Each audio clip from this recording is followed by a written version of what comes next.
penguin, he is a fat man. Yeah. Welcome. Yep. We were supposed to talk about Batman. Yeah, because that boy penguin, he is a fat man. Yeah. But I forgot to go to the movies. Damn, but I still got to go to the movies.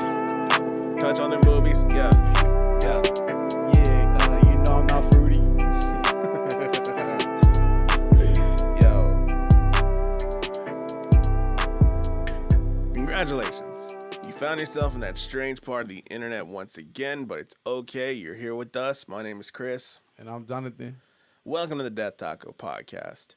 So for this episode, we were supposed to talk about the new Batman movie, but I didn't go to the movies. I did. I got lucky. I didn't have to pay for it. I want you to retell the story. Man, so I post on my story, like, who's trying to go see this new Batman movie? I need a little boo to go with, whatever.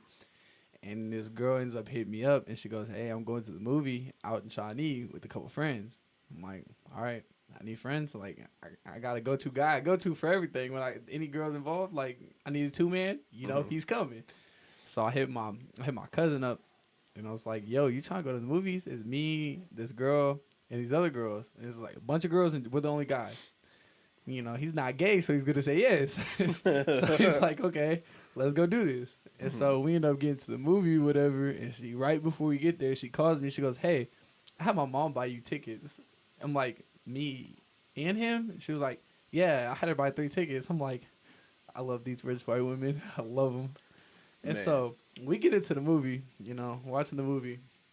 She buys the popcorn, the drink, the movie. I'm feeling like a lady. She's the man. I'm like, okay, do you pay for it? All right, let's see how this goes. We get in the movie, watching the movie, and she spills a drink on me, bro. Oh, like, not just a little bit, like, like this. No, the whole big-ass cup of lemonade all over me. Low-key, bro, she was probably nervous. Man, she was like, can I get a drink? And spilled it all over. I was like, yo. I was like, man, that's a straight L. I was wearing a white T-shirt and had yellow on it. Looked like I peed myself. You came back and you just sat on the opposite end of the movie theater to let her know you were displeased. Man, I was like, man, I don't even want to sit by you no more. Bro, I can't think of anything I disliked more when I was younger than going to see a movie with a female, because I'm really a movie guy, bro. When I'm going to a movie, I really want to watch a fucking movie. And if you're going with, like, a new female, it's always very distracting, because there's always, like, this base level thing inside of you that's like, at what point am I grabbing this bitch's titty? Man, it's like, and she kept, what made me mad is, I love my movies. When I get into a movie, and we're in a movie theater, mind you, we're in a movie theater, she's checking her phone. Red flag. All right, not only is she checking her phone, but she's trying to have a conversation with me, talking about what we're going to do after the movie or whatever. And I'm just like, hey, can we finish this movie and then decide what we're going to do after the movie? Mm-hmm. Mind you, we went to go see Batman at about 10. It's a 3-hour movie. It's like 2 hours and 45 minutes, something like that. It's a long movie. So we didn't even get out the movies till like 1:05. And at that point, there's nothing to do.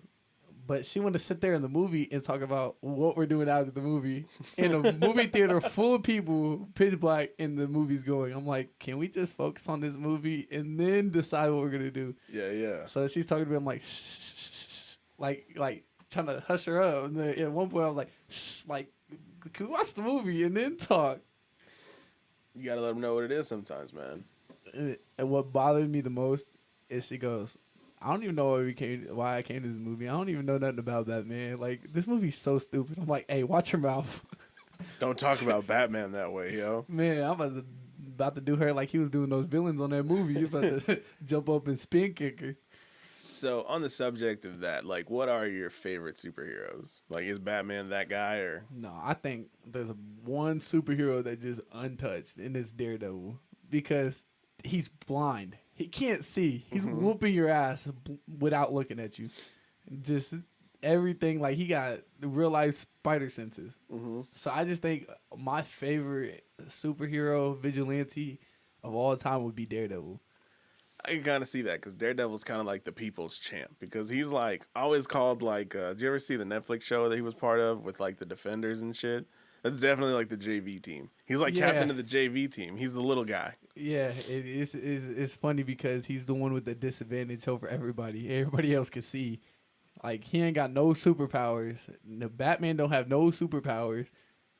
But I think that, honestly, Daredevil would beat Batman's ass.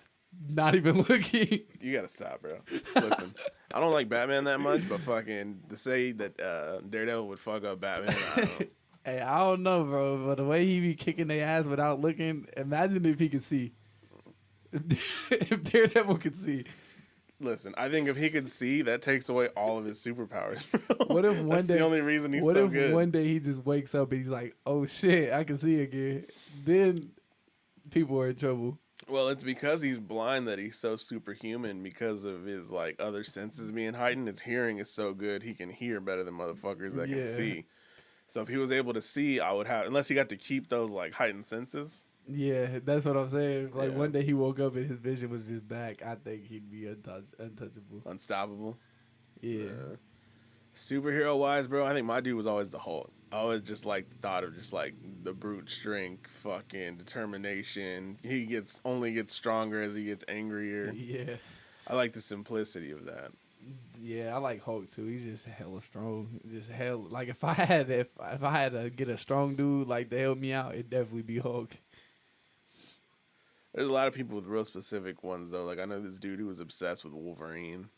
I don't see how people have obsessions with Wolverine and like characters like that. Like they're cool, but bro just has blades sticking out of his hands. Like that's it. Yeah, well, I mean, our whole thing with Wolverine, right, is we just think of the guy from the movies, Hugh Jackman. Yeah. A lot of people, they think of Wolverine as the dude from the comics in like the yellow outfit with the horns. He was like 5'2" or some shit. Just a little scrappy motherfucker, badass dude, always smoking cigarettes and shit. So I think our like thought of Wolverine is different than a lot of older people's. Yeah. But so Marvel, DC. You know what that means? Yeah, like Marvel, the Avengers and stuff, and DC's like the Justice League. Yeah. So whose team are you on? It had to be Marvel, because Daredevil.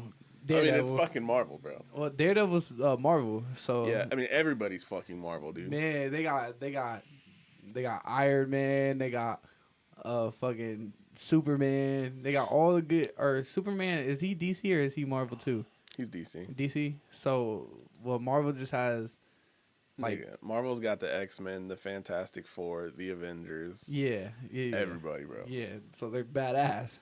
DC got Batman, Flash, and. Were you old enough to remember like before Marvel movies though? Mm-mm.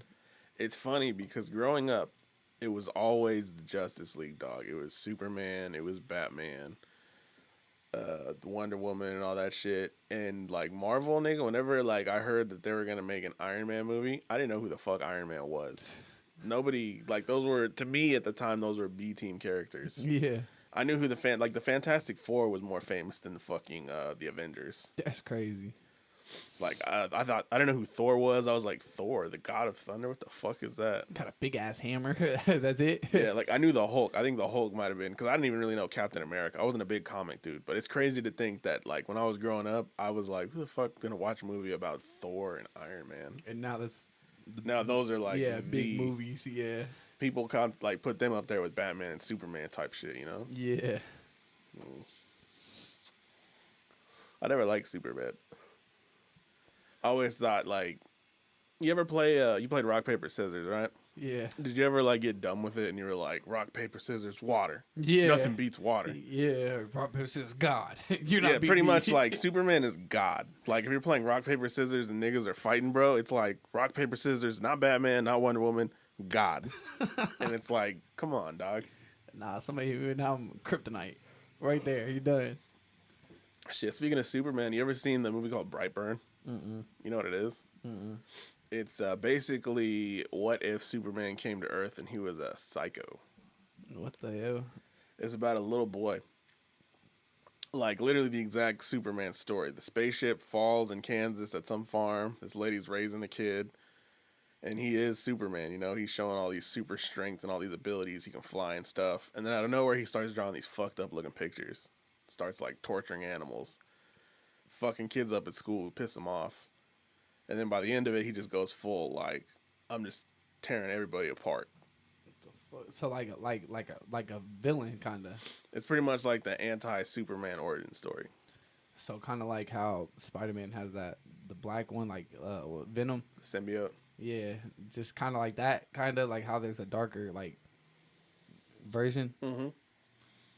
So we got to do that one. I think at some point that'd be fun. Yeah, that sounds like a type movie. Just badass Superman, just the villain. I think like villains are like there's movies where villains are actually like the best characters. Like there's some movies like where villains are actually tighter than some of the superheroes. Like I'm not gonna lie, like some like especially in this Batman movie, I think the Riddler was hard.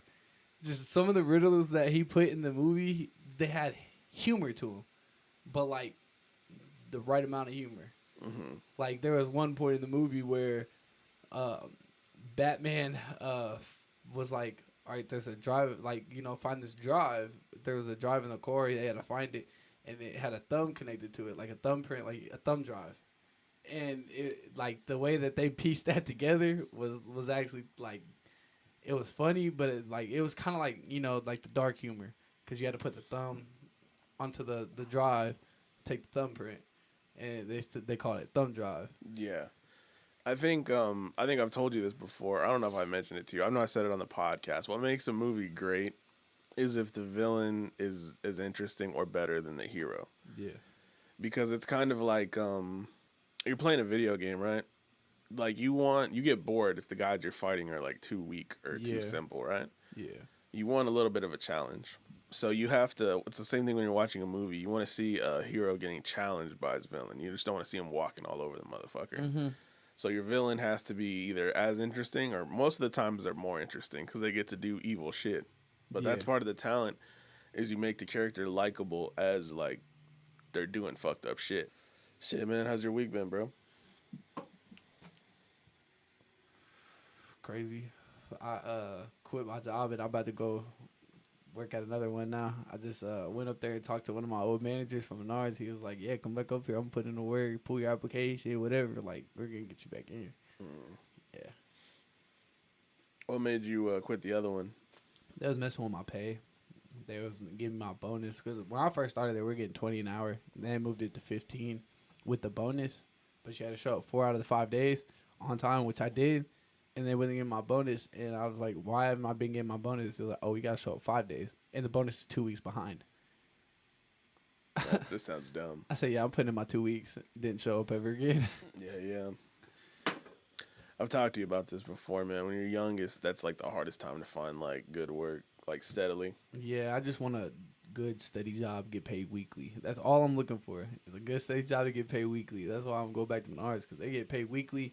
I'll be in the outside yard, don't get fucked with. Many people, customers come in, you help them unload up the bays, and that's it. Mm-hmm. It's easy work. And he said I was going to get being paid more than what I was before, which I was making 15, 16, I think, 17 maybe. I don't know, something up there.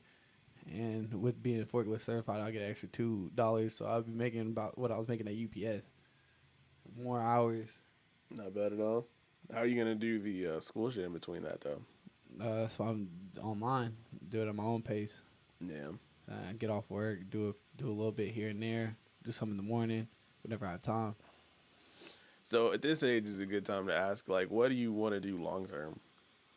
I'm really into like weights. Like I love the gym. So me thinking what I want to do in the future, probably personal training to help people better themselves. I mean, I've always wanted to get in shape, be fit, be like one of those big stocky bodybuilders. I feel like personal training, I'll be able to work on myself while helping people work. Because watching the personal trainer I go to, he works out while he's giving me workouts. Like, he'll be like, all right, this is what you're doing. This and it. He'll be working out, and after I'm done with that, I'll come to him and he'll give me something else. Yeah. That's kind of how I want to run mine eventually.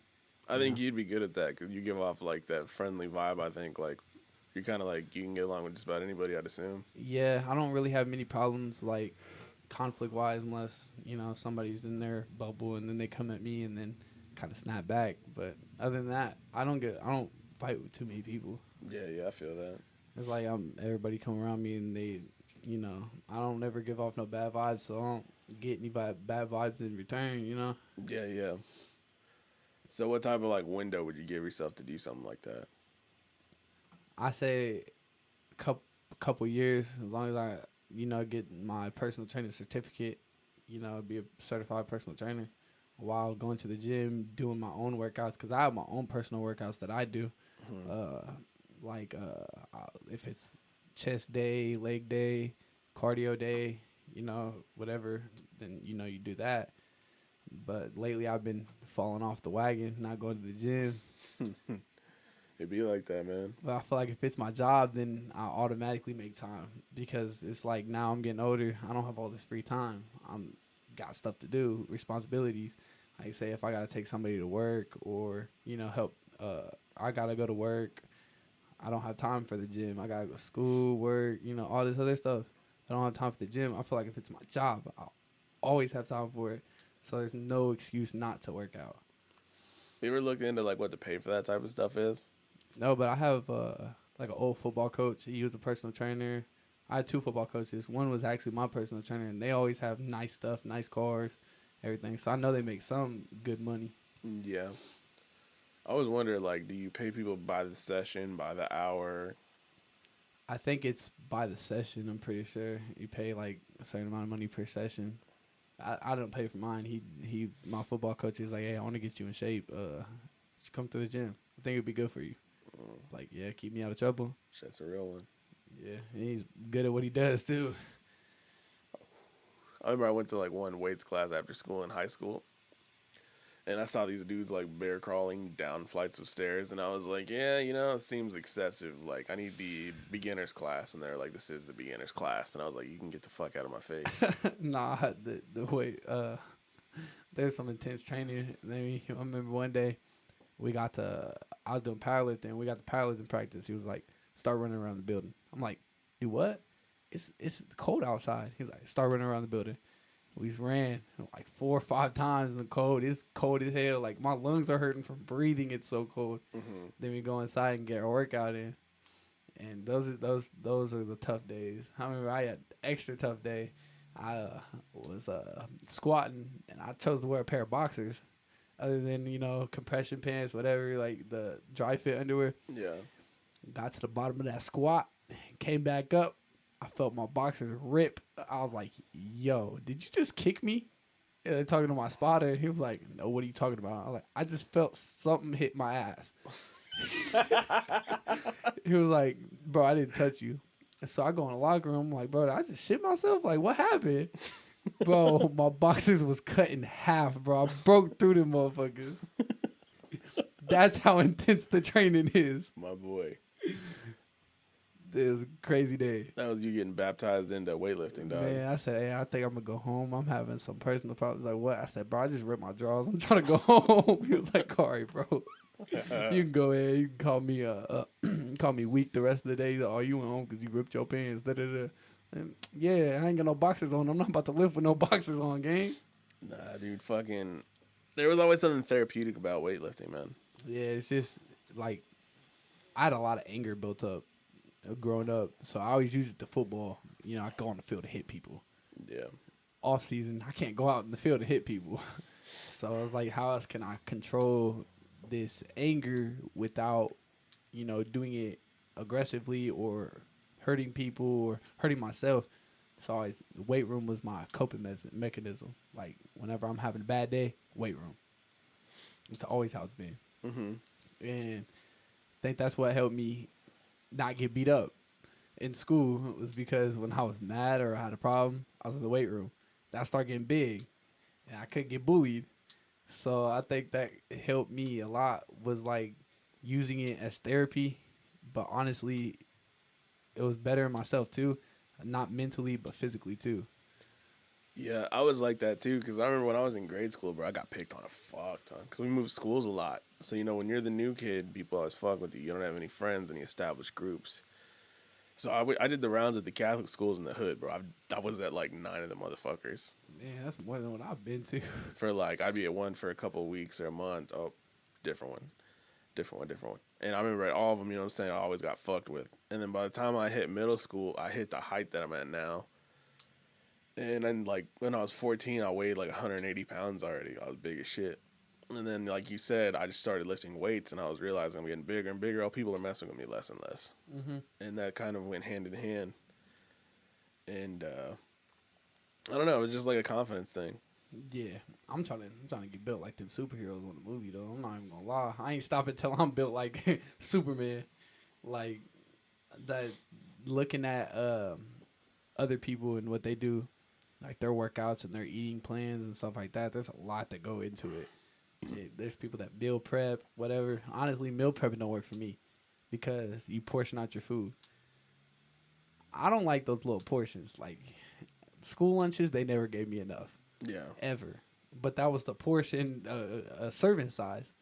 I never went by serving sizes. I always ate until I was full.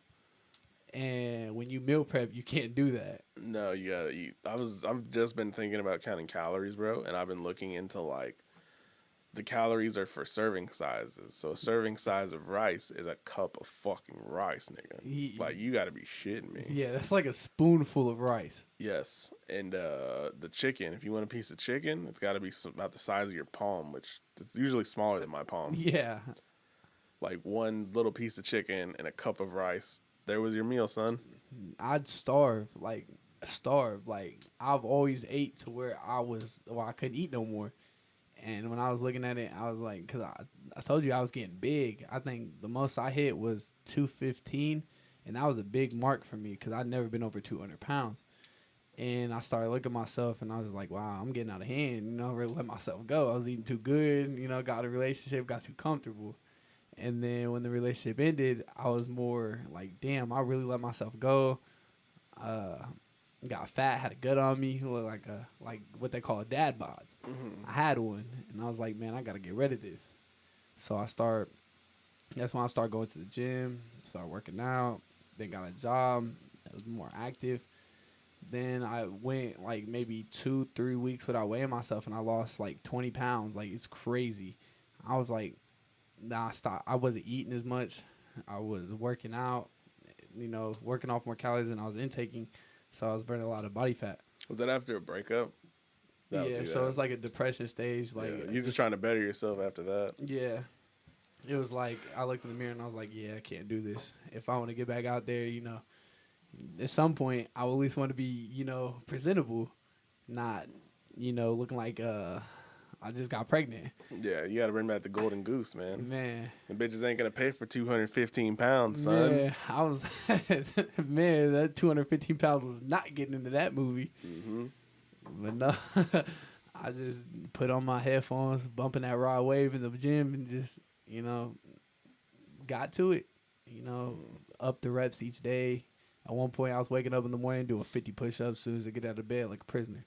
I felt like I was in like jail. Like, I woke up, first thing I did was do my push-ups.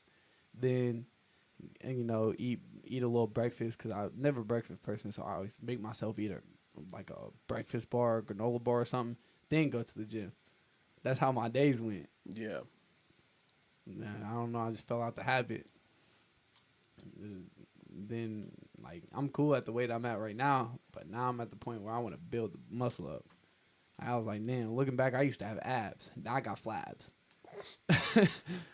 Bro, I was 8 years old. I weighed 90 pounds. I didn't have abs. Abs just haven't been a thing. Man, I don't know how some people do it. Some people are just born with them, I swear. Like, my little brother, he's literally skeletons and got a little 4-pack. That's it. And he don't work out, no, nothing. Goddamn genetics, bro. I was like, damn, you built like a little baby mule. So if you were to start a business, it would be around yourself. It would be the personal training thing, you think? Yeah. Because I feel like I could always get somewhere with that. Mm-hmm. I mean, like barbers. You know, you barber, they all, as long as you like got your barber license, you can make money anywhere. You can make money like just cutting people's hair, random clients. All you have to do is find clientele. And I think that's the perfect job for me, is all I got to do is find clientele. I don't have a boss. I don't have somebody I have to talk to every day, ask for permission, you know, do this, that. It's my time. I get clients. I tell them when to come in, get their workout done. Even meal strategies, you know, because in order to get your personal training, you have to know about, you know, all the food, like good foods, bad foods, you know, all that, like the nutrition side too. It's not just weights; it's nutrition, obviously workout plans, and fine clientele. Then you gotta know different body types. What works for some people might not work for other people. Shit like that. Yeah, you just gotta figure out this and that, you know, different strategies, like different types of workouts for different people. Cause I know the workouts that I used to do, some random person off the street couldn't come in there and do those workouts because they're so intense sometimes. Like, remember he had me like on a band and I was on a treadmill with resistance. That hurt. Like after that, my legs just felt like I couldn't walk no more. I remember walking to the car looking like my legs was noodles. Like they was just wobbling. And I just threw up, whatever. Like I couldn't take no more. And I was, hey, bro, I gotta go home. I smoke too much. Like I can't do no more. And you just read me on that treadmill for like 15 minutes with this band. I can't do this no more. Like I'm gonna throw up. I feel unfit, you know. And he kept working with me. He's, you know, to where I could go in there and do that workout and then go do another workout. He built you up to it. Yeah. Yeah. So when somebody comes in, you know, you have to figure out what works for them. You can't just throw them into a random workout. You know, you have to figure out what their strength is and everything. So there's a lot to go into it, but I feel like once I get certified, I'm always going to have work. As long as I have a good place to do my training at, which there's a lot of good, you know, gyms that you can go to. And, yeah, I think once I get everything figured out, I think that would be a good spot for me because I don't have no boss I got to talk to. Because, you know, when you get with a boss, you know, sometimes they get on your nerves. So I think I don't want no boss. When I'm older in my career, I want to be my own boss. Yeah, I think that's good. But I feel like the problem with that, right, is that mentality with nowadays people, everybody feels like they don't want a boss. Yeah. And it's kind of like how like they told everybody for a long time everybody's got to go to college, right? The problem is not everybody really needs to go to college. Like somebody's got to be in the warehouses, somebody's got to be in the factory, somebody's got to work for the city. And the problem is a lot of people have the mentality you got, which is the same one I got also, so I'm part of it, is I don't want to, you know, work for a boss, but somebody has to work for the boss. Yeah. But unfortunately, like with social media and shit, like you're seeing all these people like making hella bread just kicking back with no boss. It's like, well, why the fuck should I have one? Yeah. Like on TikTok. Yeah. All I see is people with money and like, oh, I could, you know, do this or that, like flexing their money. And it's like, damn, they did this with no boss, no job. Like they didn't even have a job. They just got all this money. How they got it? Mm-hmm. Obviously, they're scammers. Like that's the only other explanation for it is that they're scamming. Like there's some people that will pay for what they call sauce, and once you get that sauce, then you can get put on. You can make your own money. And I think the problem with that is all these other people are seeing this like, oh damn, they don't have no job, they don't got no boss, but they got all this money. How do I do that? You know. So I think, you know, that puts that image in people's heads that they don't want no boss. Because look at all these people making thousands of dollars and they don't got no boss. I know. And you know what's fucked up about that is that the way the algorithm works is like you see, you know, say you see somebody, a workout guy, for example. See a guy like doing one of those motivation videos and he's got like, you know, 1 million views. It's got like 300K likes. So you see that one guy, right? And he lives in a nice fancy crib. So for every one of those guys, there's literally 1 million other people doing those exact same things. And they got like 20 views. Yeah. 0 likes. But you only see the ones where it's like exponential. Yeah. I think that's going to be one of the biggest challenges for me, you know, trying to pursue this career is getting, because at the end of the day, it's the part about getting clientele. If you don't get the clients, then you're not making the money. And that's the part that you don't see because all these other successful personal trainers are already successful. They already have a bunch of clients. They're already making money. So when they put it out there, they already got it. Mm-hmm. You don't see the struggles that they've been through, you know, working up to that. Yeah. You know, at one point they didn't have no clients, but then they got clients, and then obviously probably referred other people, or they went out and advertised. You know, show results of what like past clients, like this what they look like when they came in, and now look at them. Yeah, like I think the generation today is very impatient. Like I think you see that and you want that success tomorrow, whereas you didn't see that it took years for them probably to build that type of audience, get that type of clientele. Yeah, to build that profile for themselves with the correct results people are coming for. Because there's some people that go to personal trainers that don't get the results that they're looking for, and they don't come back. I think that has to deal with the person. Maybe they weren't, you know, finding what works for them, or maybe the person just wasn't following the plan. You know, the strategy. The blueprint. Yeah. So I just think it just, you know, it just takes time, really. Like, Yeah, because, like, you know my boy Raul that comes on here that cuts hair, right? Yeah. So I remember when he was first going to barber school, bro, he was cutting our hair at our cribs. We would go to his crib. And I remember when he got his first job at a chair, like at a shop, right? And I remember he would go weeks, bro, just cutting like one nigga's hair a day. It would be like, or maybe it'd be a couple more, but you know what I'm saying? His day wasn't jam-packed. And I remember he was discouraged about it, but then over time, you know, now it's been a couple years. Now I got to schedule like 2 Fridays in fucking advance to go to old dude. Yeah. And it's just a process. It builds, you know? Yeah. Like if you have good product, it'll slowly sell itself. Yes. Like, yeah, for instance, his haircuts will sell themselves. I mean, I can't tell you countless many times I went in public with like a jacket or a haircut, you know, and people are like, "Where'd you get that jacket from?" Like, "Oh yeah, it's my barber's brand." You know, that KC, the Killer Creators that Paul got. People are like, "Where you get that?" And I'm like, "Oh, it's my barber stuff." They're like, "Oh, that's tight. I need to get me one." Or, "Hey, who cut your hair? They did a good job," you know? Or what personal trainer you go to, you know? Like, I just think if the product's good, it's gonna sell itself. So depending on how determined you are and how good you are at your job, it's gonna sell itself. how good, how consistent, all that shit. I think that's where I kind of fall off with this sometimes. Is I'll be dedicated to recording episodes like months in a row, and then out of nowhere I'll take a month off. Yeah, I think consistency. Like, I have a friend that did YouTube. His YouTube's actually popping right now. His YouTube name's Just Cryptic. He goes on there and he just started off. He went to I think Olathe schools.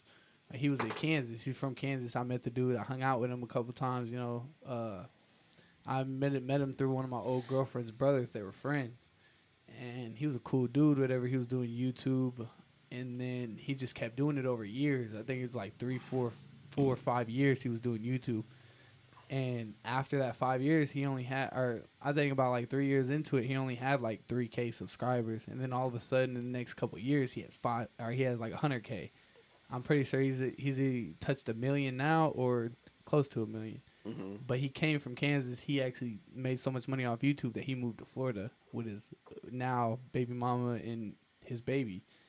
And it's kind of like inspiring, like motivative for me, seeing how long it took him. Like, it didn't, like you said, it didn't happen overnight. It took years to grow the platform that he has to where he actually was able to quit his job at a car dealership and keep pursuing YouTube full time. Yeah. I think that has a big thing to do with consistency. He was constantly uploading videos. Maybe he took a year or two off, but when he came back, he was consistent, and that's what grew his fan base.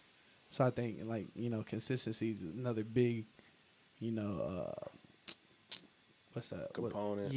Key. To you know, making it. Yeah, I think I used to think it was like all about luck, right? You get lucky, you get one good video, and then that's it. But low key, you have to also, like you said, have to have a good product. Because you can get as many people as you want to watch one thing, but to keep them is the key. Yeah, like I got YouTubers. I constantly look for videos because, you know, they're good YouTubers. Like I mentioned before, Mr. Beast is the best creator to ever touch a camera. Yeah. Because not only does his videos fun to watch, but he's giving away money. Like, all he does is his YouTube channel is just giving away money. Maybe contests to make it fun, but there's stuff to make you intrigued and keep watching. Like, I would search, like, every week. I'll look and see if he got some new videos and just watch them all in a day. and I keep coming back because his videos are so good and they're consistent. Maybe he may take like a week or two to upload another video, but when it comes out, you understand he just spent $600,000 for this video, and it takes time. You know, he had to get the sponsors, he had to get the place rented out, he had to get the people, he had to, you know, all this other stuff. And you know, the consistency, the making me stay because like stay watching his videos because they're so good, and each video is not the same. I mean, his same concept, you win money, but it's a different one. It's a different challenge or different thing each time, like hide and seek or tag or, you know, simple games we used to play as kids. But now all of a sudden there's a $600,000 prize, $1 million prize, a brand new house. You know, real simple shit too. Yeah. Like keep your hand on the car first, want to take your hand off. Yeah, and it keeps you intrigued. Like content creators like that, you know, aren't lucky because you watch Mr. Beast's old videos. He's literally sitting there counting to 1 million or 1,000 or whatever it was. He was just counting numbers on video, like just on his phone or whatever it was. It was low quality. He's just counting. Well, I was watching. He went on Joe Rogan recently, and I was looking at his podcast, and he said him and like a handful of dudes got together one day and literally just like studied like what makes viral videos. Yeah. For like weeks, they were just like, what goes into the thumbnail? Does it help if the video's brighter? If it's a little bit darker? How many people should be in it? How many words should we get in? How long should the intro be? All that shit they like really researched, and like, so that's part of like saying like how it's not luck. They put work in to get to that point. Like everything he got, he earned. Yeah. Like there was no luck against it. But then there are lucky people, like one hit wonders. Island Boy kids. Yeah, like they're everywhere. But in a couple years, Island Boys aren't going to be, or even like maybe next month, the Island Boys could fall off. Low key, they're already kind of gone. Yeah, like they ain't popped up on my For You page in a long time. They used to be all that popped up on my For You page with the Island Boys, whatever, like the song, whatever, just trolling. And I just think they got that. Those are the lucky ones that got lucky because people. I wouldn't even call it luck because the only reason they blew up was because people were laughing at them. They weren't laughing with them. They were laughing at them because they were kind of like big old trolls or, oh, this want to be gangster or I got money, I'm flexing this and that. You know, like kind of like a Little Pump kind of. You know, Lil Pump. You know how he's flexing all his money. You know, Gucci gang, Gucci gang, Gucci. You know, they're catchy. And then the Island Boys had their own little catchy island, you know. Man, so, you know, they get lucky and they just fall off. But Mr. Beast, I think he's going to be here for a while because his videos are good and he's making millions of dollars off of it. But at the same time, how much do you think he profits off these videos? Ungodly amount, bro. I mean, he gives away $1 million and still walks away with $1 million, pretty much. It's just anytime he gives away money, he's still making back probably 10 times what he's giving away. Man, like you said about the sponsors, with every couple of thousand videos, And when you're big like that, he's probably getting like $20 for every 5,000 people watching or some shit. And he has like 23 million subscribers, like 30 million subscribers. Like he's up there. And he has multiple channels with a lot of subscribers. The motherfucker bought a warehouse, bro. Yeah, that's nuts. Like nuts. Just off YouTube, just making videos. Like that's the simplest job ever. Make videos. I mean, there's a lot of stuff that goes into it. You know, he has to pay editors, you know, all this other stuff. I think when you get to that point, it's easy. Like, once you have the bread to do that. But, like, as somebody who's doing it all, like, out of my own laptop, bro, it's a bitch. Yeah, it takes a lot of time. I know you're at this computer for at least 4 or 5 hours. Yeah, because, like, even after we record this, so this takes a couple hours in and of itself. And then to edit it takes another, you know, hour. And then to render it, to have it come out and be a file takes another hour. Go do whatever, come back. Okay, now put it up on the different platforms. Do you have, like a certain site you go to that you just upload it all to everything?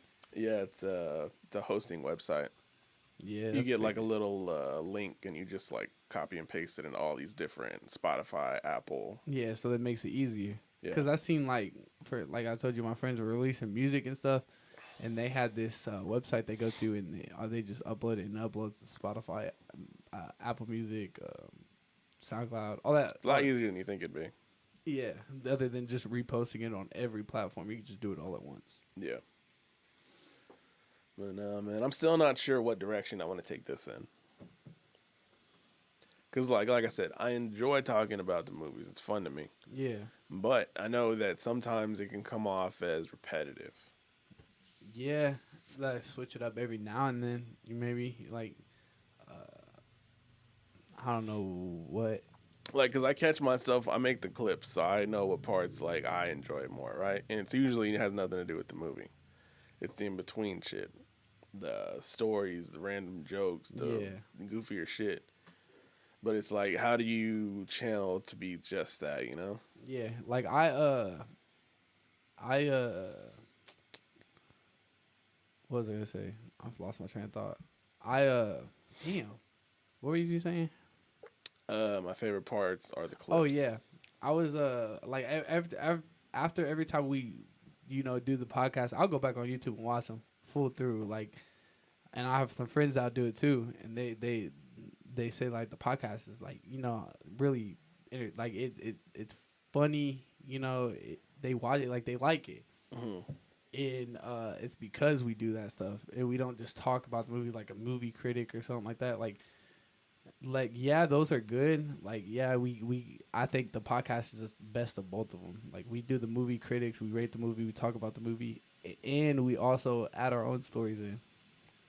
So that could be kind of like our shtick. Yeah, like I think that's what I think of. It's more of like a movie review, but with like humor. It's just it's not really serious. Because like when I'm sitting down, if I want to watch a movie review and I know they're only talking about the movie, then that can get stale. Yeah, it can get like boring.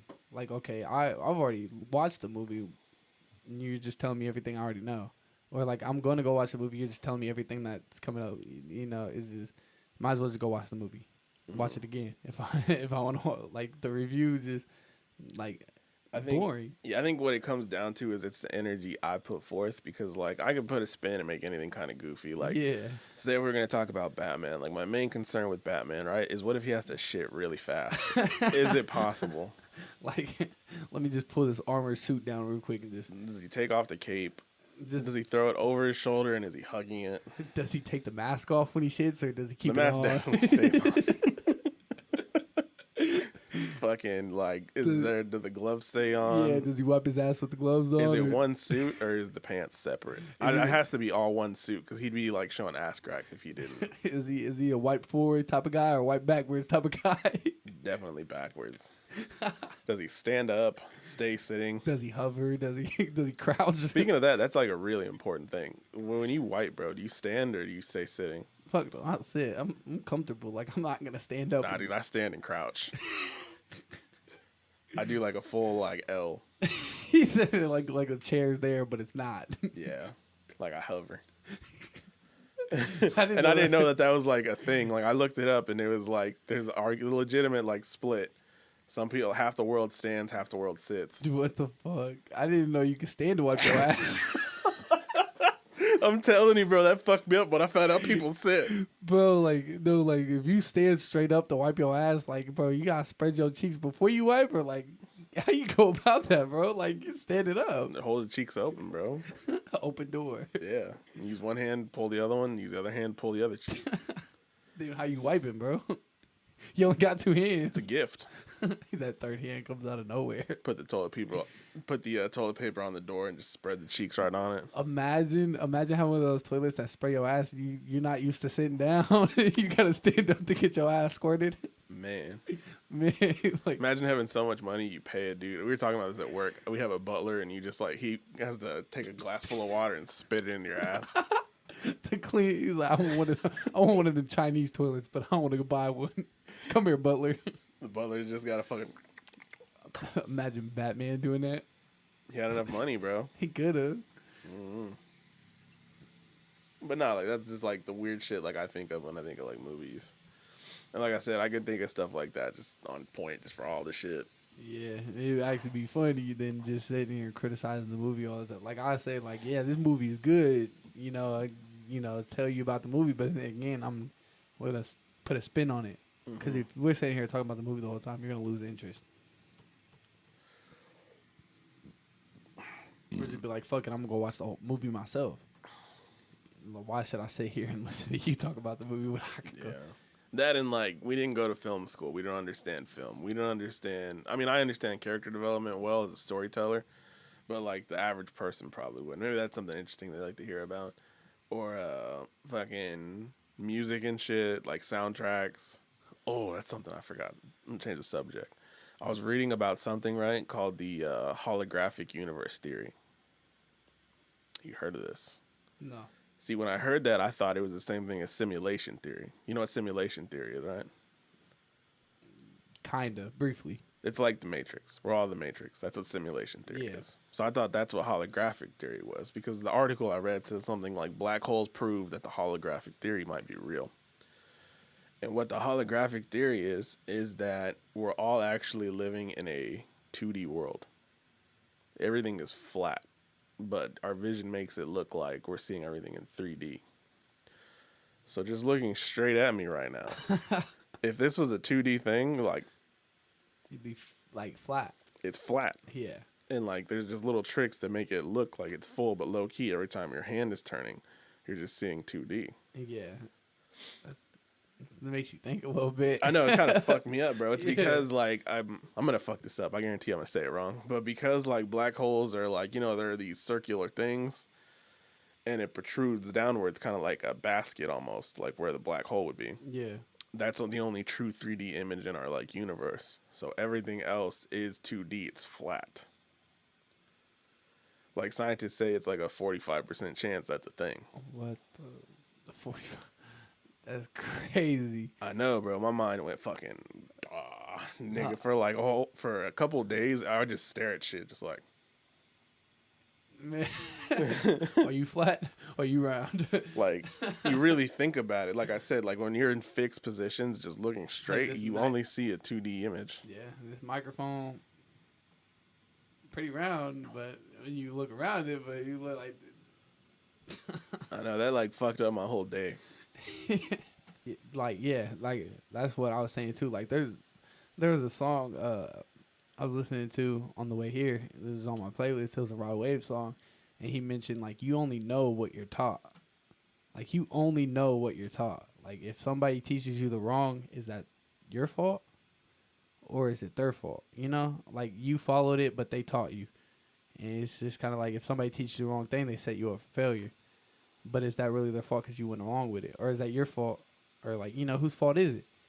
You never know because you only know what what you're taught. And sometimes that could be a disadvantage. You know, just hearing those lyrics, I was like, damn, that's really spitting facts. Like, you only, like, from the day you're born, you only know what you're taught. If you don't learn something, you don't know it. And it just makes you sit there and, like, damn. That's deep for a Rod Wave song, bro. Yeah, it's real weak. Real, what'd you say? Deep, yeah, so weak. Deep. Whenever I think of Rod Wave, bro, I can't listen to a lot of Rod Wave just because to me a lot of it sounds the same. Yeah, his music is the same, like, kind of, but at the same time, like, I'm more of, like, a music person. I love music. I listen to music. I'm not a lyric is getting past me. Like, there's some lyrics that you just hear, like, oh, that was hard as fuck. Let me rewind it real quick.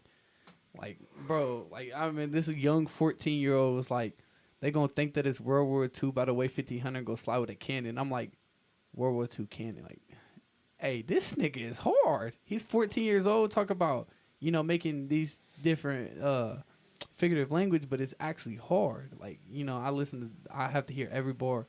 Like, not a bar is gonna get past me. If it's hard, if it's a hard punchline, I'm gonna call it out. Like, whoa, like there's one I can't remember what song it was. Oh, it was that new NBA Youngboy song where he was dissing everybody in there. And I heard, like, some of the punchlines he was using and how he was mentioning the people he was dissing. I'm dead ass when I tell you I paused the song, got out the car, ran around the car yelling, like, oh, he's fire. We were parked at a hotel. We were smoking with my friends. We were just hotboxing the car, listening to music. First time I heard the song, paused the song, got out the car, ran around the car, like, oh, this is fire. Got back in the car. Like, just over-exaggerated, but it was hard. Like, it was fire. The whole song was fire. Bro, you know the hardest lyric I ever heard someone say, like, in my personal life, like, watching them record? It was Pook when we were, like, 17. And we were still recording on, like, the microphone of the MacBook. of this old ass white MacBook. And I remember Pook's his bar was he did a whole verse, and at the end of it, his last couple of bars were, "Ain't shit changed. I'm still the same OG. Like a public bathroom, I'm still the same OP. Got locked up for a minute and did a little sins, but now I'm making money. Period. Hold Ain't on. shit changed. I'm still the same OG. Like a public bathroom, I'm still that same OP." Like, bro, that's hard. Man. That's hard. That would have been one of them verses I got out the car. Like, oh, wow, he just did that. I was like, he said that, yo. Like, bro, hey, run that back one more time. Like, you ever heard a verse in a song that you just have to restart the whole song just because that verse was so hard? That would have been one of them songs. I'd have had to listen to the whole song just for the last 4 bars. Shit, bro, fucking, I wasn't ever big on music, dog. That's kind of why I don't do it, like, a whole lot. Because, I always, like, listen to different genres. Like, I listen to rock music and shit all day, or punk music, or just anything for real. But, like, rap specifically, I never wanted to start biting other niggas' shit. Yeah, I like when I hear other people rap and stuff like that, and I hear some of the same lyrics recycled from other rappers, it's like, wow, he's just biting this dude's flow or biting his lyrics. It's not unique to him. He's just, just using somebody else's stuff. And that's the type of music that I don't like. I like more like, I listen to different, like, I wouldn't say different genres. Like, you listen to punk rock, stuff like that. That music I never really got into because it's so, like, different. And as a writer, it'd be good to get into different kind of music because it prepares you for anything. You can go any type of flow. Which I listen to, a little bit of this or that. Like, I remember one time I was even listening to heavy metal, like that screaming in the mic, loud instruments, just to see what it was like, explore different types of music. Ended up not liking it, don't listen to it. But it's still, it'd be good to listen to different types of music. Like you said, you listen to different genres. You can probably flow any type of way. You can, you have the unique flow. Expands the palette to where I hear different sounds than like you would hear. Yeah. See, me, I listen to, like trap melody kind of music or like 2C, stuff like that. Well, I mean, we can call it what it is, bro. Because even when I was in high school, that shit wasn't cool, nigga. It wasn't. It's not cool. It's still not cool. It's not like cool. It's not the end thing right now, bro. Like everybody, it just seems like everybody wants to be rappers now, and that they're coming out with this. Like some of the artists sound like the artists before them, and it doesn't intrigue me into music at all. It's just like, wow, he's just doing the same thing the other guy did. Yeah, because, like, pretty much, here's what fucks me up about today's rap, is how much of it is just about the beat. Yeah. It's 99% the beat, 1% how you're flowing, 0.5%, like, the content. Yeah, like, now, like, if you listen to songs, there's not very much storytelling. They're all the same. Got the drugs, got the gun, got the women, got the, money. Think of any TikTok song, bro. Yeah, like, that's all it is. It's about women, money, drugs, all guns, like all that. And mind you, none of that means anything. It's just background noise for the beat. Yeah. That background noise has to match what is popping today. Yeah. And that's it. Like my music choice, like I listen to a lot of rappers that I can relate to, or like that I hear something, it's like, damn, he really just stole the words right out of my mouth. Big artist for me, like I mentioned before, Juice WRLD. You could tell by the way I rap, he influenced me a lot. And, like, I wouldn't say I bite his flow, but I flow a lot like him. And, like, if I freestyle, it's kind of like his. He could go on for a while. I can go on for a while just shit-talking.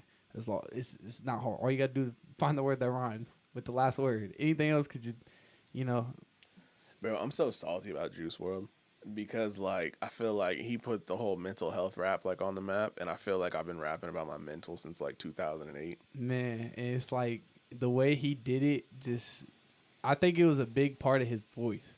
He just had the voice like how you have voice to you have a voice that reminds me of like a radio talk host. Like you feel comfortable around the mic. You have a good voice. You don't stutter. Everything comes out nice and clean. Mm-hmm. That's how it did for him when he rapped. All he had to do was get a little bit of drugs in his body, and he was flowing for hours. Like he did have a fucking like, and he could do the singing thing just right. Yeah, he could sing. Like his raw vocals wasn't bad either. He didn't need no auto tune. His raw vocals was enough, and along with the beat and the production, whatever, made the song flawless. Like any song that he released, it's hard to think that was freestyle. Like he really just sat down and freestyled all these songs off his head. That's what made me jealous. Like he has so many unreleased songs because I'm a big Juice fan, so my unreleased playlist to him is over 200 songs that aren't even released yet. They're just out there because all his music got leaked, and there's some songs that are like, wow, he could have did better, but then again, you got to realize it's all freestyle. Well, yeah, that's like because say for every, I don't know, 50 songs I make, I probably really fuck with like 15 of them. Yeah. So imagine if like all 50 of those got put out, I'm probably like, oh, I wish that one would have stood in there. Yeah, but that's the thing about him is he could just do it. And he was not embarrassed of anything. Like he could freestyle for hours and just keep going, just keep going and keep going. And yeah, he might say some of the same stuff, but differently. And that's what really just got me is some of the shit he was saying off the dome was like I could relate to. Like he was just like, damn, he must have read my mind through the screen or something. Or I think what hurts like guys like that, right, like him or like XXXTentacion and all them, right, is how young they were. Is like I think at first it starts off as being like really, you know, it is like a peek into their psyche. But then once you create that, right, people want more of it. And I think it becomes kind of like it's the word I'm looking for. It's kind of, it becomes a character you create. yeah. So then all of a sudden, you got a song called I'm Sad. Who am I? Yeah. I'm sad and lonely. Yeah. Like, nigga, like, we get it, bro. Like, you said it so much better in all these other songs, but then all of a sudden it's become like, I have a song called Super Depressed. Yeah, or there was songs I listened to on the way, Lil Papa, he's like, Blessed, I guess. Like, yeah, we get it. You said you were blessed in a lot of the songs. You got shot and you lived. You're blessed. You know, he just says all this other stuff, and, you know, a lot of artists do that too. But I think what made Juice WRLD unique from all the other people was the way he could just switch it up. Like, if you listen to some of his old songs, like one of the first songs he put out, Forever, it was a love song, and it was like 6 minutes long, 6 minute long song.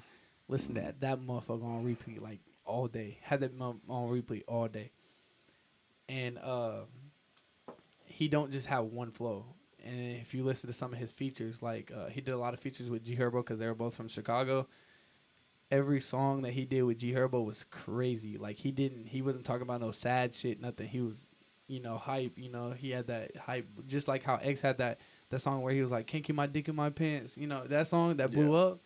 He wasn't sad in that one. He was just, you know, talking reckless. And I think that's what makes artists separate from the rest. Like that's why he got so popular. Is he has different flows. Like he can switch it up mid song. Like versatile.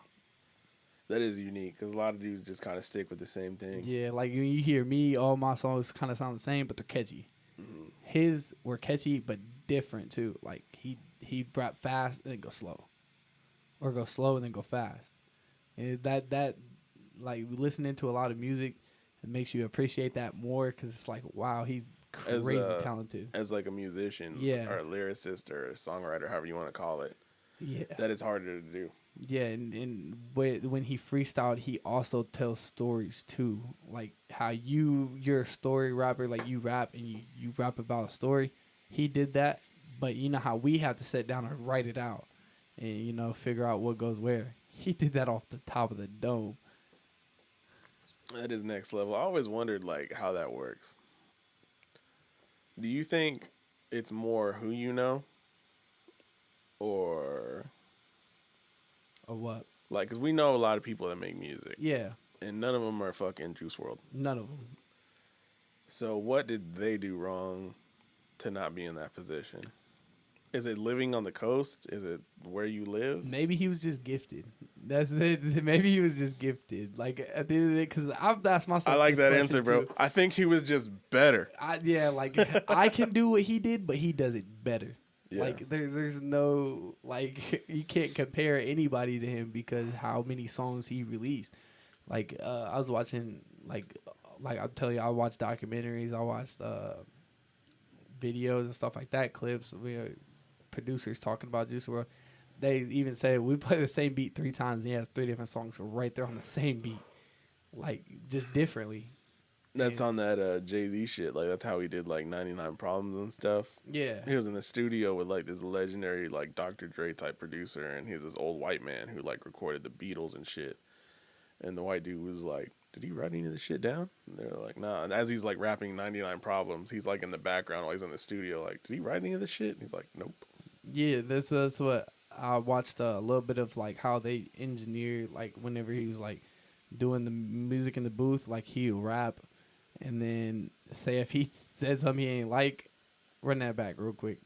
Drop me in at this part. And he just keep freestyling the rest. And I'm like, bro, how you go into the studio with no pen and pad and just go crazy? Mm-hmm.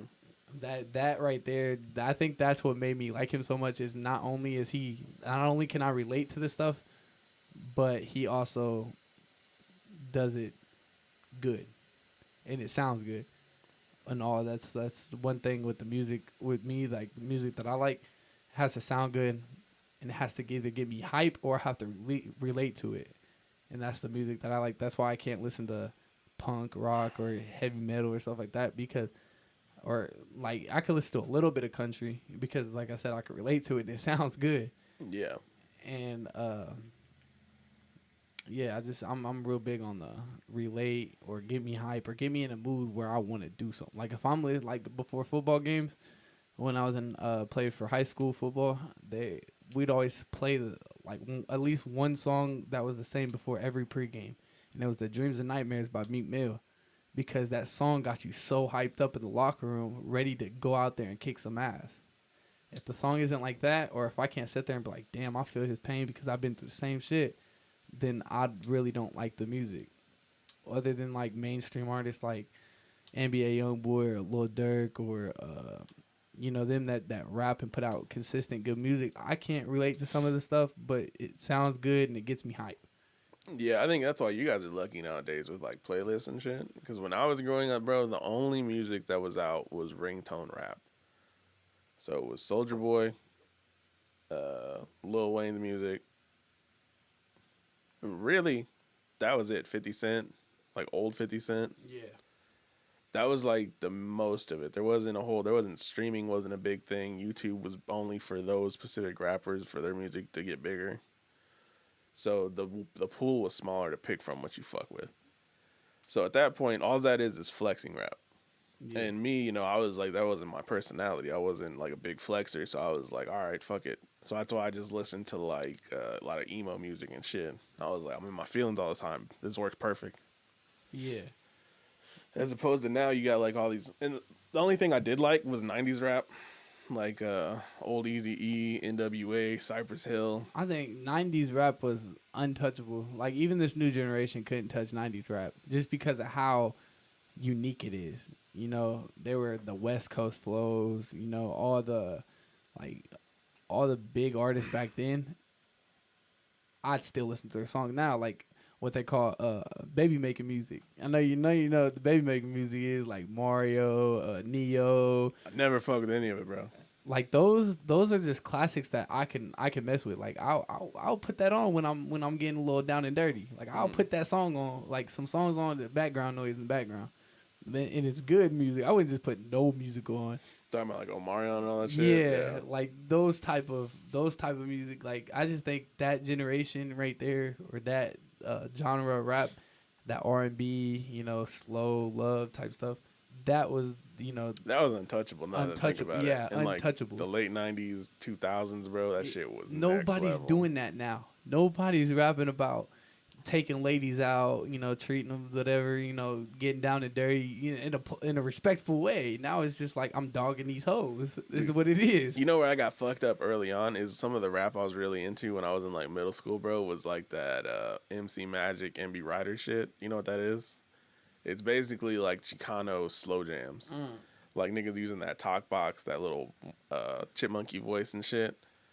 And the only thing them niggas rapped about was like, it was the corniest shit known to man, bro. It wasn't, cause like a lot of like the mainstream like love songs was like, we getting down in the bedroom, take your clothes off, all that shit. Yeah.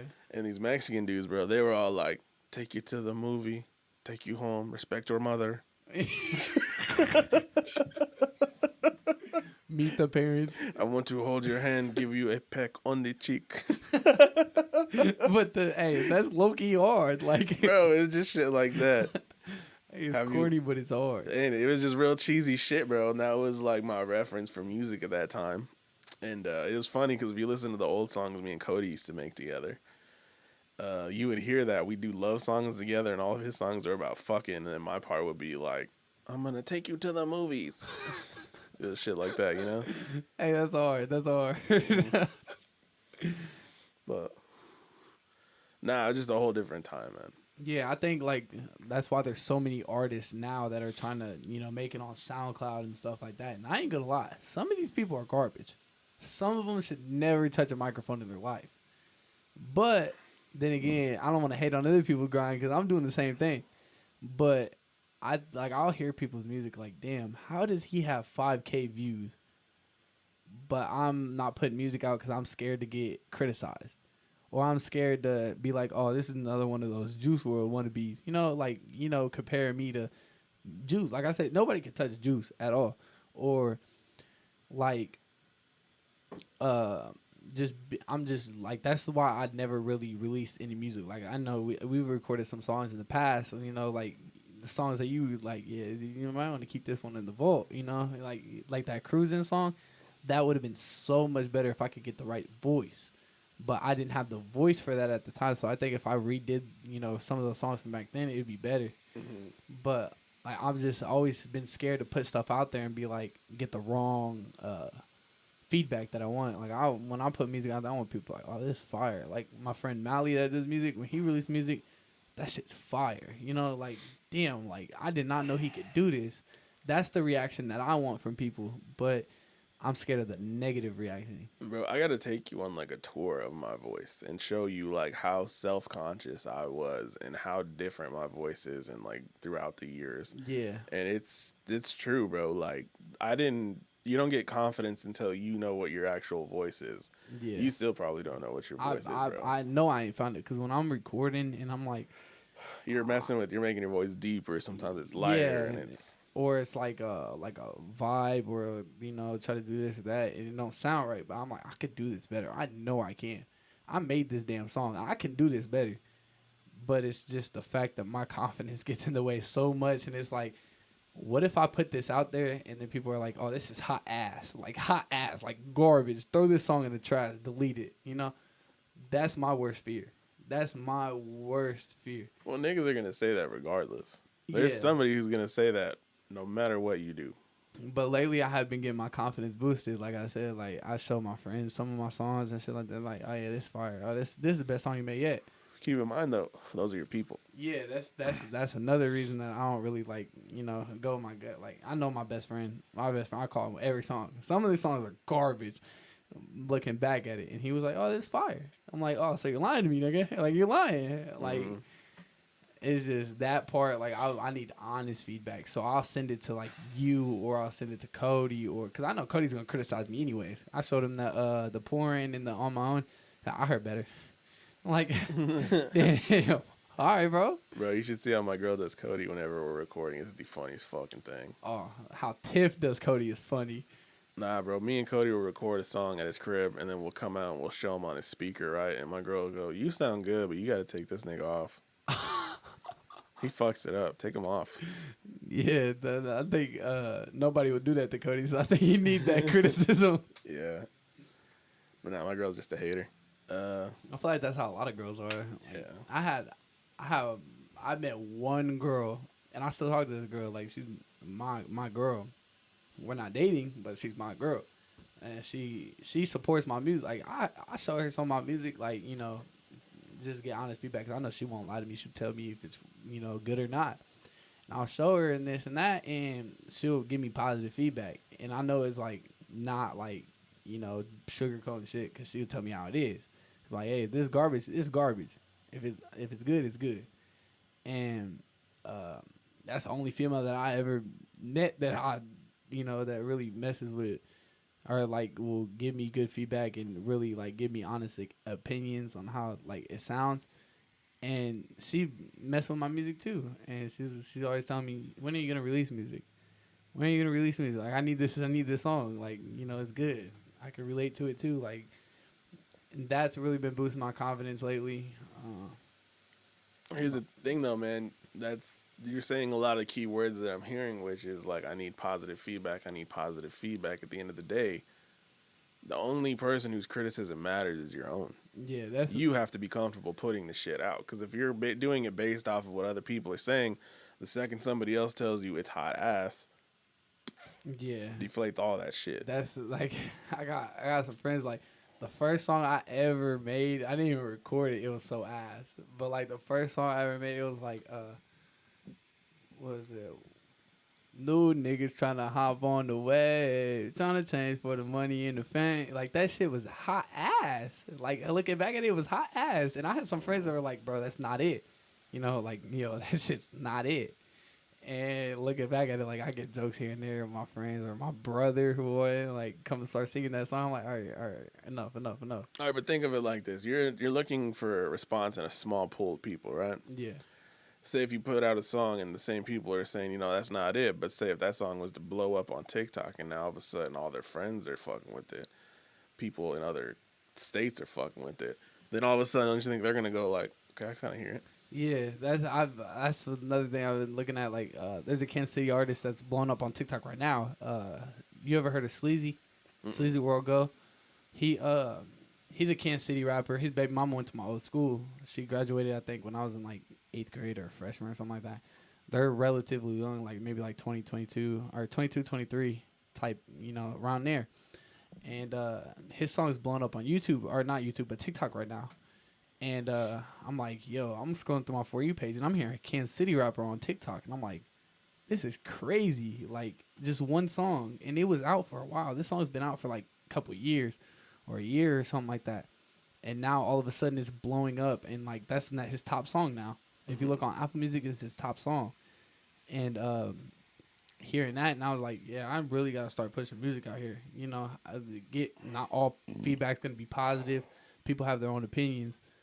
But at the end of the day, like I said, I make my music, I record my music, but I keep it for me because at the end of the day, I'm making my music for me. I'm banging that shit in the car, full blast. Yeah. I have some friends that I'll send it to, like, hey, here's my song. That ask for, like, let me get that song, bro. That was fire. So I send it to them. And then only select people have the song. But if I upload it, I'm going to get positive feedback. I know I'm also going to get negative feedback. Just like how you were talking about, you were on stream, or whatever you seen, that was that TikTok video, how those negative comments just stuck with you. Yeah, that's kind of how I am, because I'm a real big shit talker. Somebody talks shit back, I'm snapping back. Nah, bro. It was a bigger fear for me than that. Even worse than like if people were talking shit, calling it garbage. So I've always held firm in this belief that the only reason I didn't become a famous rapper is because I didn't put the music out. And I used to say it was because I was nervous about what people would think. Now, here's a more, like, scary thought to me. I put the music out, nobody notices. And nothing happens. See, that's not really fear. Like, that's not one of my fears, because I know at the end of the day, the people that fuck with my music is going to fuck with my music. The people that don't, nah. And that's cool. I'm going to have haters. I'm going to have people that really mess with it. I wouldn't call them fans, but supporters. You have people that'll help you push the shit. I'll have supporters that will help me push it. Whatever, have friends that shoot music videos, offered to shoot it for cheap. People that offered to even pay for studio time for me, and I just been so shy and in my box, so I didn't want to go. I wanted to get comfortable before I do anything. Because one of my biggest things on my bucket list before my time comes up on this earth, like I want to be able to perform at a show. Like I told you, I want to be able to perform at a show. I don't, people, I don't care if they don't know my lyrics, but one of my friends is doing a show. The one that I showed you that cover art for, he's ended up doing the show here soon, and I'm just like, wow, he's doing this. Not very many subscribers on YouTube, maybe a little bit over 1,000. A little bit of SoundCloud plays, like in the couple thousands. And he's doing shows in Kansas City. And it's like, this is my boy. Why can't I do this? Mm-hmm. So that's really what's lit the fire under my ass lately. Well, bro, that and you're fucking eight, dog. If I was you, I'd be trying to do everything right now, nigga. Yeah, because I was looking, like, I was talking to one of my friends the other day, like, I was like, my uncle and his brother-in-law's music is hard. Like, if they would have released it, or I feel like they was in the, promoted their music in the wrong generation. Like, if you guys were a generation later, you guys would have been hard. Because, like I said, I mess with some of your songs, like the 90s Babies, the Rampage, the cold one, but that one's released. Crank the Box. I thought y'all was gonna release those ones. I thought they was gonna do numbers.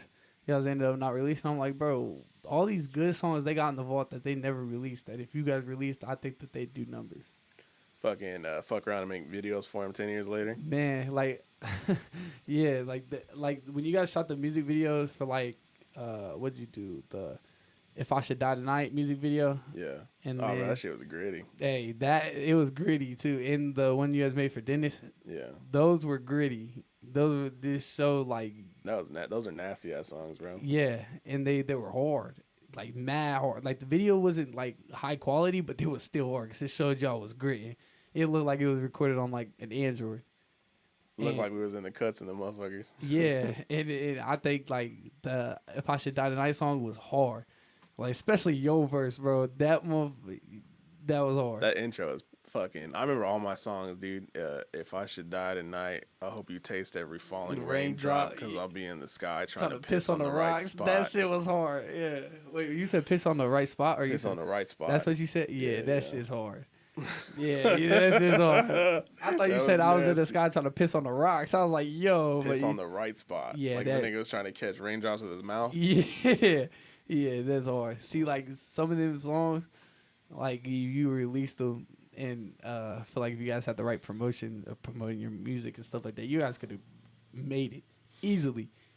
Yeah, like I feel like at your age and when we were younger, that was the time, nigga, when it was like you do a random show in Oklahoma, a random show in Texas. You hop in your car, you go over there, you do it for the night. Like that was when you fuck around and just have fun like that, bro. Yeah, and that's what I'm at right now, trying to do that stuff at what I'm trying to do. My big bill. Mm-hmm. Nah, man, yeah, just making songs. And I remember that's what my cousin Josh really always said. He was like, we never had visuals. Visuals would have been a big thing. Making videos, like you said, you got people that do that, man. Like, just make it look professional. Yeah, and I like, even when I'm on YouTube looking for new music, like I said, I like hearing new music. I go on YouTube and refresh my feed, and I listen to so much music. They give me recommended music. Just like I have tabs on my YouTube, like under the search bar, there'll be like different tabs, like beats, music, instrumentals. Like that's how my YouTube's set up. And so like if I click on beats, it has all these beats like kind of like similar to what I've been listening to. And or like same with music, like type of music. The one thing that gets me to click on the music is the video. If the video's hard, I'm going to click on it. And that's how I find a lot of rappers that I listen to. Is from YouTube. And their videos what caught my eye. And I listen to the song and it's hard, so I go listen to some of the other songs and I add them to my playlist. And that's what I do. I look at what I do, and that's how I want to put my stuff out there. So if I'm looking at people's video and their videos are good, I want to have a good video. I want a good thumbnail. I want good quality, you know, like that. All different stuff that goes into being able to get people to click on the video. That's I want to make sure I get everything perfect before I start doing it. So right now, yeah, I'm making my songs. I'm going to have all these songs that I have recorded. I'm going to have all these, you know, that just need visuals. And at that point, then I can add the visuals on before I release the music video. All right, before I release the music. So, like, say if I upload the music on Apple Music or something, then come back and do the music video, like, a couple weeks later. Put it on YouTube. And then you use TikTok to, like, tease the motherfuckers, all kinds of shit. And that's why I feel like this generation, so that's why everybody wants to become rappers, because it's so easy to promote your stuff now. You can just post it on social media. Hope it blows up. Shit, man, that'd be ideal. That's what my goal always was to do when we were doing music with people. Is like, I wanted to see somebody pop off. If I didn't pop off, I would love to, like, see somebody blow up and be like, at some point we did something together. Yeah, that's why I try to here and there do, like I said, I'm about to do that open verse contest with a couple of my friends that make music. So who has the best verse and pick it. and I'll probably do that a couple more times, you know, or get featured on somebody else's song. Bro, I would still love, man. I would love to do fucking like more of a hip hop style podcast. To like and get to a point to where like we could do a live stream and like react to people's fucking music. Yeah, I have, and if you ever want to do that, like I'll also throw some suggestions out for some podcast ideas because you said you want to switch it up. Shit, we can even have one freestyle session live. We'll do it live. I have a friend that'll come in here. We'll smoke before we come. We'll be in here freestyling high like we always do. It's like a normal day for us. All we do is smoke, put on the beat, rap, you know, or do like reactions or something like you said, you know, something like that. I got friends that would come and do it if you ever needed somebody extra or anything. I have friends that are like, oh yeah, I'll come do that podcast. Or, you know, I got friends that will love rapping and freestyling that we can come and, you know, watch videos and react to them and maybe even throw freestyles in there too. Like, you know, just something. Yeah, because that'd be like the pinnacle for me. Because there's this podcast I watch that does that called No Jumper. And they do this thing on Fridays where like they've gotten so big now that they get people like emailing them, like sending them links to a song, right? And they charge motherfuckers. Like now they're charging like $50 or $70 for every single song they play, and they just kind of like play it. There's hundreds of people watching on the live stream, thousands watch the thing after, and they're just kind of like critiquing it vaguely. Is No Jumper is that white dude's podcast? Yeah. Yeah, I see that. Yeah, with all them tattoos. Yeah, he had Juice WRLD on there a couple times too. That's kind of like my model. That's what this is modeled after. And they get the table they sit around. That's why. I like those type of podcasts. I like watching podcasts where people could just be themselves on there. Yeah. You know, if you would rap. If it's fire, I'm gonna stay tuned in. If it's not, then I might click off. But the only problem I have with that, right? Like having people like, you know, come over and shit, is I do this out of my crib, man. Mm-hmm. It's a whole other thing if I had a studio, but like I don't feel comfortable like having people I don't necessarily know. That's what I was saying. Like a big that's why I said like a bunch of my friends were like, hey, see, you know, if you ever need anybody, I was like, yeah, but it's at his house, so I don't think you would let anybody. You know, but yeah, because like I'm saying, I'd say that you would bring somebody, but say you catch like the right motherfucker and he like tells somebody like, oh yeah, he's got all this shit in his crib. Blah, blah, blah. Just wouldn't be the move, you know. I think I do that too. I go through, but I do that because I'm like listening for clips, looking for clips and shit. Big crib, fucking Crips sliding through the cracks. Like he's gangbanging. They got me, bro. Nah, let's do this questionnaire section.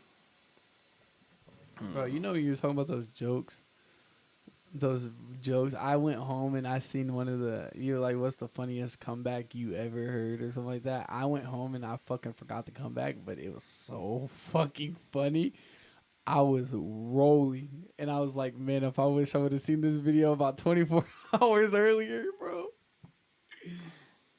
Oh, which one? The one with the mom and the balls? Huh? Jokes? Yeah. The joke. There was this joke I seen TikTok. Oh, you forgot what the joke was. Yeah, I forgot the joke was. Yeah. I was like, damn, if I'd have seen this joke so like 24 hours earlier, I'd had Logan rolling at that table. Specifically for that one moment, bro. Yeah. Let me see. You're in a room with everyone you've ever jerked off to. What do you do? Bro, I'm going ham. I'm going crazy. Nuts. Like, I'm hey, you over here at one time. Come here. Man.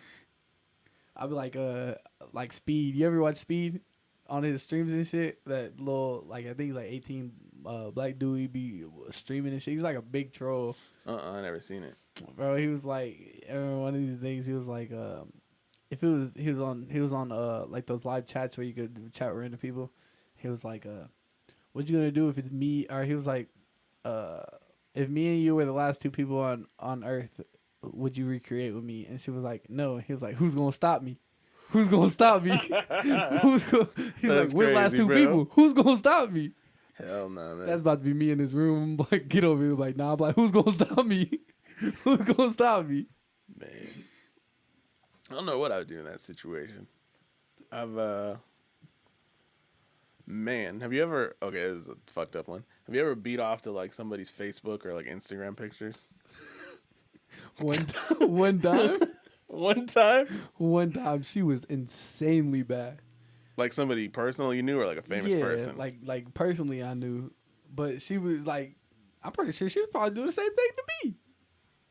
She flicked the bean to you, man. Man, so she put Guitar Hero to my shit like. You're like, I know which picture too. I put them on there purposely just for her. Hey, females put out thirst traps, bro. Like, what else are they there for? You know, Dude, that's so. If I was a girl, I'd be famous. There'd be no. I'd be a TikTok star. OnlyFans. Because if you're a female, the only all you have to do was just put on booty shorts and show your ass, or put on a small shirt and show your bras. Like there's girls on TikTok that video blow up just lip syncing a song, but you can see her nipples are hard as a rock through her shirt. And that's why it gets millions of views. Yeah, and I'm like, damn, I'm jealous. Like, if I could wear tight shorts and show my dick print and go crazy, like, I would do it. I would be TikTok famous. Hey, from now on, you're just gonna be like sitting right here on the table, spread eagle, until we get 1 million views, bro.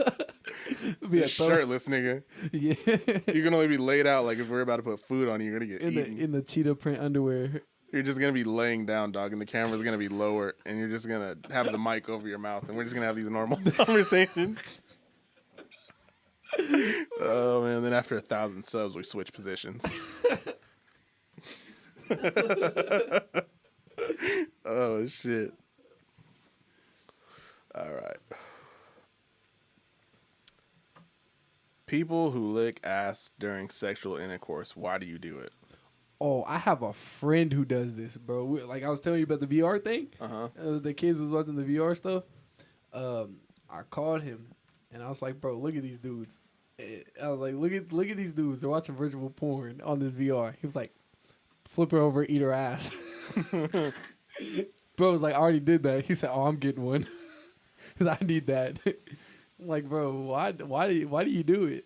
I don't. He just said he enjoys it. Like, you enjoy eating booty? So you don't eat butt? I did it one time, never again. You did it once though, bro. You said it. You one tried and done. I'm the type that you can't deny it unless you try it. And I tried it, now I'm denying it. I'm not gonna lie, it's not like my special move, but I've done it before, and fucking like it's so close to it. I don't see how you don't like every now and then just miss. Hey, I ain't gonna lie, tongue slipped a little bit, a couple times. It's like when you know it slipped whenever you feel like jumping when she jumped. I was just talking to somebody about this like a couple weeks ago. I think we had this exact conversation, and I said every time before I've done it, like it's always the same way. Like if they're turned around and like they're, you know, ass poked up and you're just there, it never fails that like I cock the head back like I'm about to headbutt somebody, bro, and I just go and like the cheeks like stop my head. He was hey, that's the definition of tongue punching. You know what I'm saying? It's kind of like one of them like you got to do it. Don't be a bit straight in there. Yeah. Well, I was gonna say something funny. Yeah, I just lost my train of thought again. Oh, no. Oh, so my friend who be eating ass, I guess he got his ass eaten. Oh, no. Bro, what is, like, bro, you're not stripped to your manhood when you're tooting that thing up, bro, a lot of motherfuckers let that happen. Bro, like, you tooting it up for her, bro, and you don't feel like your manhood just slip out a little bit? No, she's penetrating you at that point, bro. Bro, like, but I heard that dudes have G-spots in their ass, so... I've heard that too, but I'll never find out. Yeah, me either. I'm not the one to test that tree. Because it's like a stairway to like a strap on. Man, I'm like if you let them lick it, then they're gonna start like playing with the outside, and they'll be playing with the inside, and then it's just gonna get darker. Yeah, I don't think there's any up to go from there. You can't go any more up from there. You're going down. Yeah, we got boundaries here, son. Yeah, like there's some things that's just not for me. I couldn't do it either. The position's just uncomfortable. This is a fun one. What's the creepiest urban legend you've ever heard? It's almost like a ghost story, I guess. I don't really know. I got a couple of them that I like.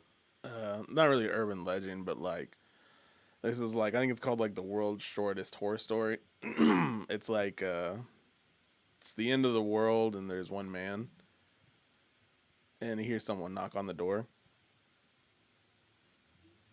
That's the story. Do you understand? Yeah.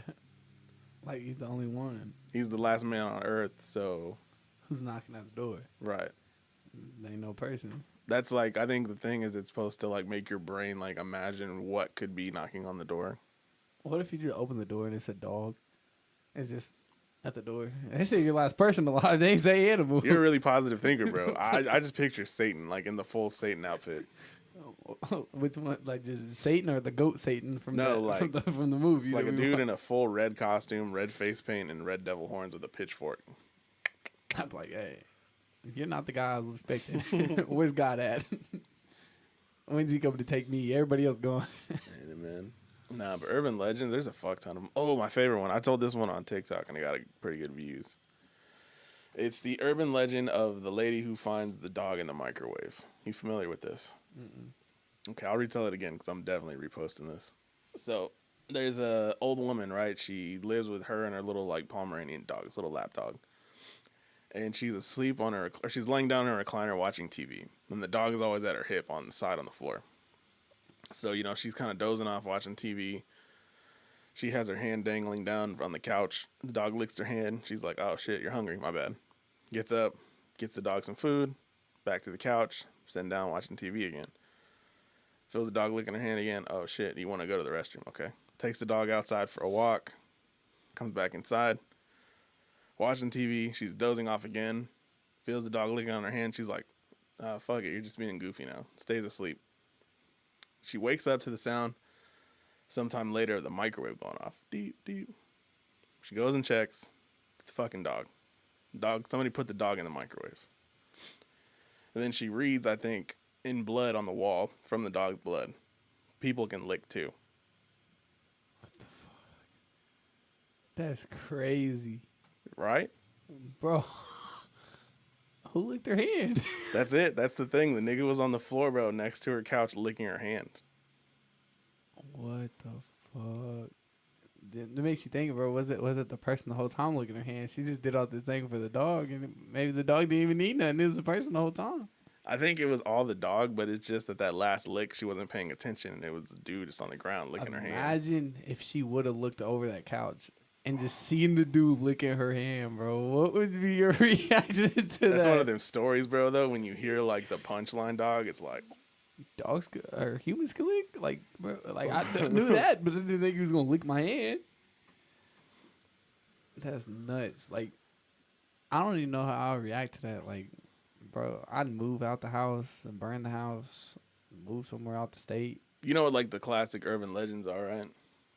Like, the man in the back seat, some lady's at a gas station pumping her gas, and there's some weird like gas station attendant she's kind of creeped out by, and he starts walking towards her, so she like gets out, puts the pump away, gets in her car real quick, and he's like banging on her window yelling, and she's all like trying to ignore him, and she doesn't hear, and she drives off, and as she's driving off, then the narrator goes to the guy at the gas station. He's on the phone. He's like, I was trying to tell this woman there was somebody in her back seat.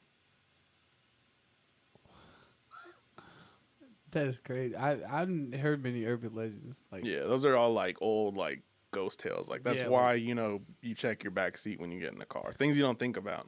Man, I always do that like as an instinct. Like I've always been like all them scary movies and shit, like where Chucky's in the back seat or something like that, or like the dude who you're running from is in the back seat. It's all like it made me paranoid. So like when I get in the car, my first instinct, all right, check the back seat. Like check it before I get in the car. Like the windows are see through. I'm looking like make sure nobody's back here. Cause what if somebody is back here? I'm gonna catch them before they catch me. Mm-hmm. Like this is like I just his clutch. Yeah. It's like it's instinct now, bro. Like it's so much crazy shit that goes on in the world. Like you never know if there's somebody in your backseat. Yeah, or like it's real things you wouldn't even think are real simple. Like always turn on the lights. Like whenever you get home, flip the lights on. Yeah, I don't like going places I can't see. If I can't see in front of me, there's a problem. Because I don't know what's coming.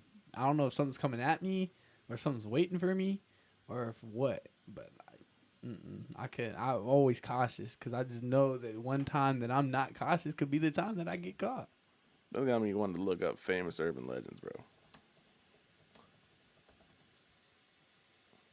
List of urban legends.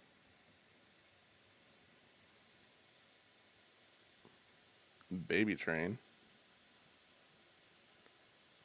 Urban legend which claims that a small town had an unusually high birth rate because a train would pass through the town at 5 a.m. and blow its whistle, waking up all the residents. Since it was too late to go back to sleep and too early to get up, couples would have sex. That's retarded, bro. That's not at all what I was looking for. that did not go as expected. This was not at all. Wikipedia just failed us, bro. Yo. Yo. Bigfoot's an urban legend? The Yeti or the Snowman?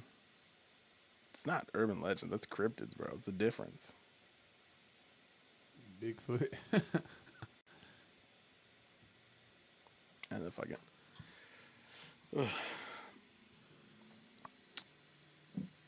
Low energy people. How have you increased your energy? I haven't figured that out yet. Yeah, I'm still working on that one, too. I feel like this is a repetitive question. You walk into a room with everyone you've ever had sex with. What do you do? That's going to be an awkward conversation because a lot of them are friends. People you still fuck with? No, like they fuck with each other. Like they're friends, like lady friends that I've done messed with that they don't know that I messed with. Like that'd be an awkward. You got to realize I'm 18 and I know it's not a good thing to keep track of your body count, but every guy does it. You got a number, you say it out. Mine's in the 20s and I'm 18. My boy. I'm 18. Let my girls find this out. Hey, it's 5. It's 5. I have 5 bodies. 5. But hey, if it's us boys talking, I'm gonna let you know the real number. It's 20. 22 to be exact. Bro, this entire episode is just gonna be titled John's body count reveal at the end. Hey, oh, dude, you're an animal, bro. We gotta hide this from the internet. hey, girls do it too though. Girls lie about their body count too, so it's all right. I tell every girl my body count's 5, but in all reality, it's 22. So if I have 22 girls in the room and they're looking at each other like, bro, I thought your body count was 5. I'm like, yeah, it was 5 when I was about 9th grade. Remember, I lost my virginity in 7th grade to a sophomore. That's when I started getting hungry. When you just get the first touch, you just gotta keep going. You were just victimized, bro. And high school is the best place to do it. It's true. And you just left, man. You left the fucking gold mine. Man, I had to. You can't. Yeah, there's only so much high school you can take. The women were the only plus of high school. I'm not even gonna lie. The only reason I went to high school was just to see the women. Fuck the learning.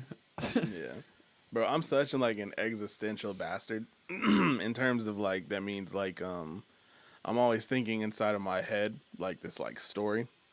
So my entire last year of high school, every fucking day I was walking down the hallways, I would legitimately look at lockers and go, I'm never gonna see this again.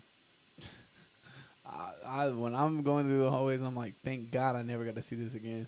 That's my mindset. Because, I feel like you learn everything you need to learn by at least sophomore, junior year. Senior year is just finishing it's just out the last. Doubling down pretty much. On everything. Maybe teach you a little bit more responsibility for the future. That's about it. That's all senior year is. Other than a lot of fucking work. I feel like you know everything you need to know by, at least junior year. Yeah. That senior year is just getting ready for, I know a lot of schools do, senior projects and shit, which has them go foreshadow, what career they're going into. So, by that, my senior year, in my junior year, I'm sick of it. We're learning the same shit. Just add a spin to it. I think the whole school system, bro, just needs a revamp. Yeah, I feel like if they did that, they would, there's some schools in different countries that don't go to school, 4 times a week. I don't even think it's so much about how many times you're going. I think it's just what you're being taught. Because, say if you know early on you're going to be a welder. You know you're going to be a carpenter. You know you're going to do something with your hands, right? Yeah. What do you need to learn about, history? What do you need to learn about the dates of history? You need math. I get that. You need math to be able to do that type of stuff. Maybe a little bit of science. see, they push all these other subjects that we really wouldn't use day to day basis. Or, in history class, they don't teach all history. Like, they teach certain top subject, what they have to teach, which is not really what I think that they should do, because there's some, events that happened in the past that we never learned about. And there's some stuff that they do talk about. Like, in school, they cover the topic of slavery, but they don't get into it. They cover it. They let you know, like, slavery was a thing. We used to, do this and this to these certain type of people. And if you were this color, then you could do this. Or this color, you could do this. They taught us about Jim Crow laws, all that. But they didn't go into detail about certain other topics, like different major events in the world that happened. Like, we just get the basic history. Just basic history. Like, okay, these are the presidents.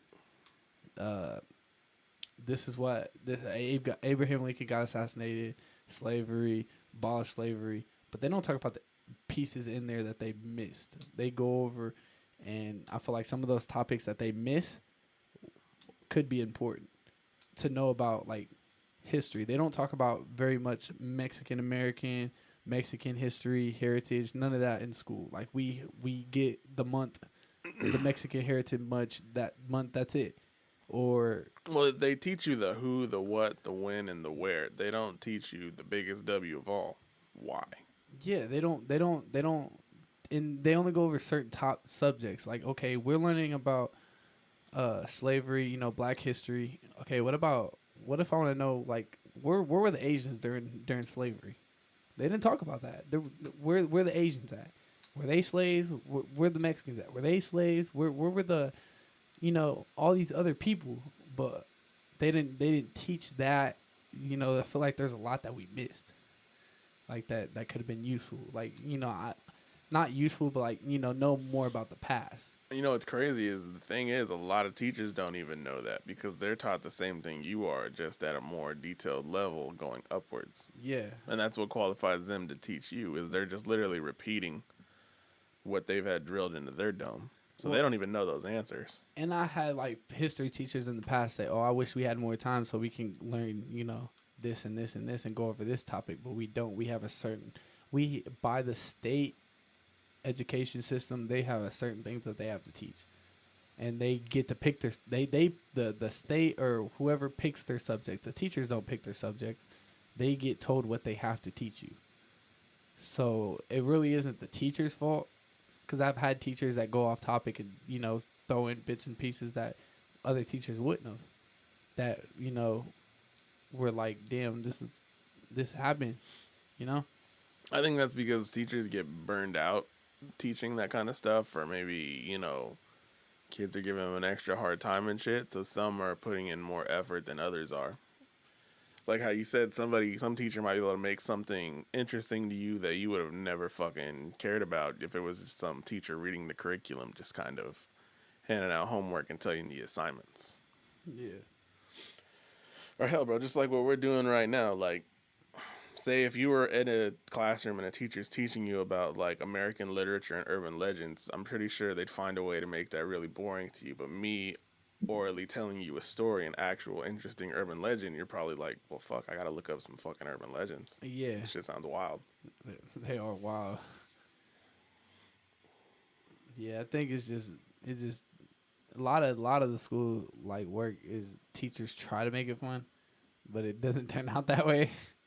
And then at the end of the day, you just get the lesson. Yeah, I was never big on school neither. Yeah, like, I just feel like right now I know all I need to know to prepare me for the world. I know, okay, I got in the routine of waking up, going to a place, spending about 7-8 hours there, and then learn some skills to help me along the way, problem solving skills, working with people, group activities, stuff like that to help me. But all that little stuff together was, I stopped learning stuff that prepared me for the real world by, like I said, like junior year. I think this year I really didn't learn shit. Not because I didn't go to schools, because the everything I already knew, other than like new math subjects or something, like new ways to do math. Yeah, you kind of checked out. Yeah. Yeah. but it's all the same concept. Like I can add up, I can subtract, I can multiply, I can do all that stuff. I can read, I can write. Nothing that I wouldn't be able to do in the real world. So I feel like like I said, they should make it to where they reevaluate the grades.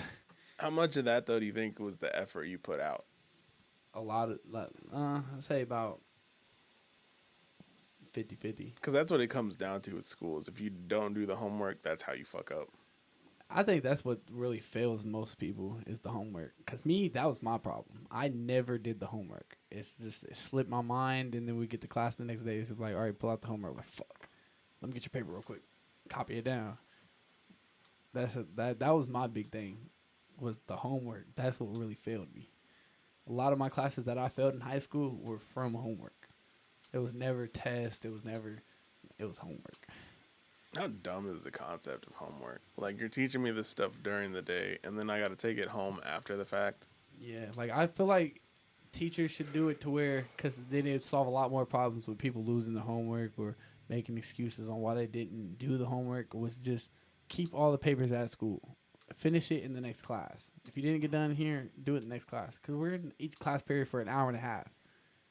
In high school, we have like 4 classes a day, hour and a half each. And it's like, why am I in this class for an hour and a half and then gotta go home and do the work for another 30 minutes to an hour? Like writing essays, I get, you can't do it all at school. You do it at home some, but like math work, like paperwork, like you come home with a packet this big, just work. Like, it's just pointless. I'm at school and you're gonna make me bring this torture home. No. I was always really good at writing papers. That was like my strength. I remember in college, because I went to college for a year and some change before I realized, like, oh yeah, I don't want to fucking do this. But I had taken composition. That's just fancy English. And I think it was the second composition class. And this dude, we had to write like the big paper. You know how schools always talk about there's a big paper? And so my big paper, it was a thesis paper on the difference between bottled water and tap water. And I remember I just put in all these jokes and shit. I did all types of random stuff with it. It was worth 500 points to your grade. And I got 495 out of 500. And at the very top of the paper, the dude wrote, "You completely misunderstood the point of this assignment." But I still got a 495 out of 500. Like, that was a big clue for me where I was like, all right, well, I meant to do some type of like storytelling. Yeah. So you pick and choose what you want from it. But like math, bro, I could never get out of algebra. I never moved above calculus or geometry. I was always in algebra. I couldn't pass it. No, I failed algebra 2 years in a row. Like 2 years in a row. Hold on. I took algebra my sophomore year. Yeah, 3 years. Sophomore, junior, senior. 3 years in a row I failed algebra. Algebra 2. Like, bro, what? Like, it's the same thing. I just couldn't pass it because I didn't do the homework. I think it's because I couldn't justify the formulas. Like, when the fuck am I going to need to really know this? With all the things in my head that I know, where do I want to learn the Pythagorean theorem, the fucking... Yeah, like, bro, I'm not going to be at a gas station and be like, y plus b equals da-da-da-da. You're like, bro, what? Like, whenever I saw them doing, like, square roots with x's and, like, variables at the top, I'm like, yo, this is stupid. Like, bro, can't I just pull out a calculator, bro? Like, there's calculators for a reason. If I don't know how to do this, I'm going to figure it out. And if not, Google's going to help me. Like, there's a kid next to me right now deep throating his ruler. He's so excited to do this. Those are the guys you want in this classroom. You can leave me out of it, yo. Like, I've had, like, my algebra teacher this year, like, I was in class, did the work. My grade was still down because I didn't do the homework. It's the homework just get me. I'm telling you, the homework is what made me fail algebra 2. Them algebra teachers give you so much homework. Like, I had more homework in algebra than I did English, which is nuts because that's where I had to write my essays. Yeah. And I had to write like 4 or 5 essays in like a semester. I mean, it's like 4 or 5 essays in the semester, and I still had a better grade in that class than algebra.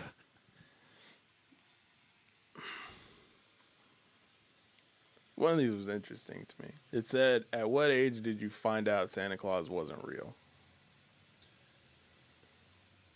When I found my presents before they were wrapped. I found my presents before they were wrapped, and then I wrapped them up, and they said Santa, and I was like, "Yo, I just see this in your closet." How old were you think? Probably like 10.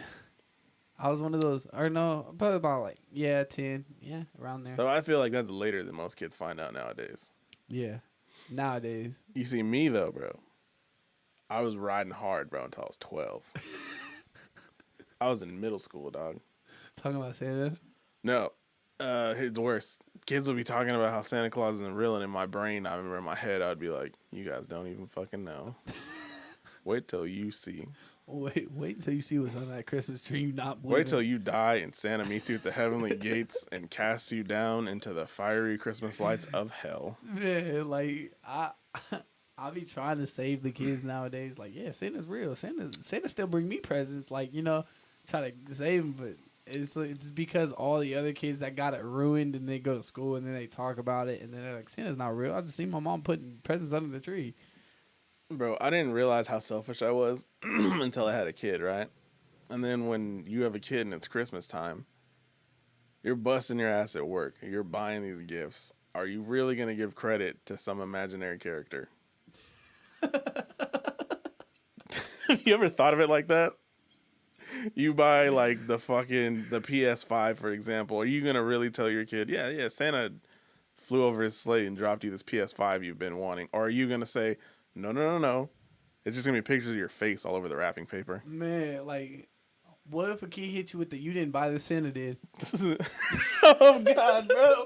Yo. No. Give me your PlayStation. You didn't buy it, Santa did. We're taking this motherfucker back to the North Pole, cuh. Yeah, I'm getting my receipt. At that point, I'm pulling out the receipt like, oh, yeah, Santa's real, huh? Like, what the fuck is this? This is your whole shopping list right here on this receipt, little bastard. Print off the bank statement. Oh, man, I didn't ever think of that. That's fucked. Bro, there's some kids that'll test your limits these days, and you can't, like we was talking about, you can't just beat your kid endlessly. I'm going to teach my kid a lesson. Santa's not real, damn it, and you're not about to disrespect me. Like... Bro, speaking of teaching kids lessons, I had this fire moment with my daughter like a month ago. She kind of fucked this up recently, but anyways. So, she always says this thing, because kids have this notion, right, that the world is black and white. There's good kids and there's bad kids. Like, oh, that kid's acting up, that's a bad kid, you know? Mm-hmm. She was like, my cousins, they say bad words because they're bad, you know? And I was like, wait, Bells. I was like, that just because they say bad words doesn't mean they're bad. I was like, it just means they don't know when to use bad words and when not to use bad words. They weren't taught, you know, nobody corrected them when they messed up. And then I was like, I use bad words sometimes. Does that make me bad? And you should have seen, like, her eyes kind of doing this thing of, like, it broke her brain for a second to go, like, are you bad? She was like, oh, kind of gave me one of those, like, I don't think so. And I was like, well, there you go. That's great. That was a good lesson. That's a good lesson because it just makes her think like, okay, but how'd she mess it up? What she tried to do? Say bad words? I was repeating this exact story a couple of days ago to my sister and them, and she was in the background. She was like, "Still bad." She was pretty much like, "Fuck them kids." You and them kids are bad. You're all going to hell. One bad word, you're going to hell. And then somebody out there who's watching this is probably like, well, nigga, you shouldn't be swearing in front of your kid to begin with, you piece of shit. Yeah, it's like, man, let me raise my kids my own way, bitch. Yeah, this is my goddamn show. Fuck you. This is my house. You're not going to tell me I can cuss where I want to cuss. Nah, man, but I think we're going to go ahead and wrap this bad boy up. John, thank you for being here, friend. Thanks for having me. This has been the Death Taco Podcast.